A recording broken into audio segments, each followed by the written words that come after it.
હવે પછી કપાલભાતી અલ્ટરનેટ કરવાનું છે। એમાં આ પ્રમાણે નાક ઓપરેટ કરવાની આંગળીની મુદ્રા છે, એમાં લેફ્ટ સાઈડ ઇન કરવાનું, પછી રાઈટ સાઈડ સ્ટ્રોક લગાવીને એક્ઝેલ કરવાનું છે, પછી રાઈટ સાઈડ ઇન કરવાનું અને લેફ્ટ સાઈડ સ્ટ્રોક લગાવીને એક્ઝેલ કરવાનું છે। જો આ પ્રમાણે છે, left in, right stroke, right in, left stroke,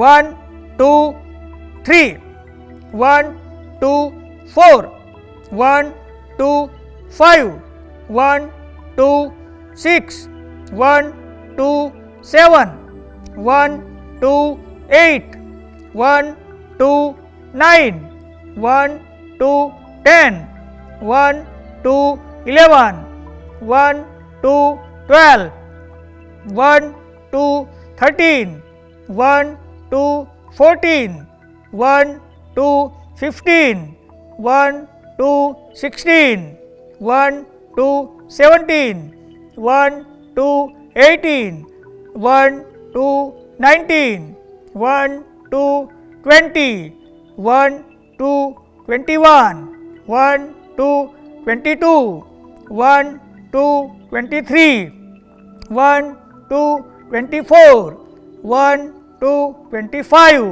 1 2 26। Relax.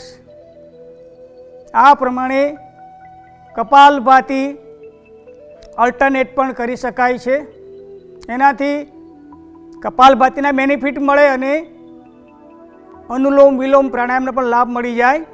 ડાબું નસકોરું જમણા બ્રેઇનને કંટ્રોલ કરે અને જમણું નસકોરું ડાબા બ્રેઇનને કંટ્રોલ કરે અને એ રીતે બેલેન્સિંગ પ્રાણાયામ પણ થાય, અનુલોમ વિલોમ, જેને કહેવાય અલ્ટરનેટ કપાલભાતી અને અલ્ટરનેટ પ્રાણાયામ। એટલે બે પ્રાણાયામનું કોમ્બિનેશન છે, એના 25 સ્ટ્રોક આપણે દરરોજ લગાવવાનું છે। થોડા રિલેક્સ બનો।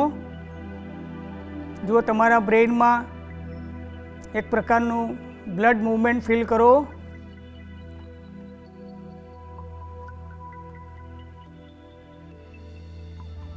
શ્વાસ ઇઝી ગોઈંગ લાગે છે, એર પેસેજ ઓપન થયેલો જણાશે અને આ કપાલભાતીથી તમારો બ્રેઇન ક્લિન્ઝિંગ થાય। સાઇનોસાઇટિસ, નાકના મસા જેને કહેવાય છે, થાઇરોઇડિઝમ, હાઇપોથાઇરોઇડિઝમ અને હાઇપરથાઇરોઇડિઝમના પ્રોબ્લેમ સોલ્વ થાય, અસ્થમા, એલર્જી, બ્રોન્કાઇટિસના પ્રોબ્લેમ થતા નથી અને બ્લડ ક્લીન થાય છે અને આગળના એડવાન્સ પ્રાણાયામમાં આપણા લંગ્સને તૈયાર કરે છે। સ્ટ્રેસ મેનેજમેન્ટ થાય અને રાત્રે સાઉન્ડ સ્લીપ આવે છે।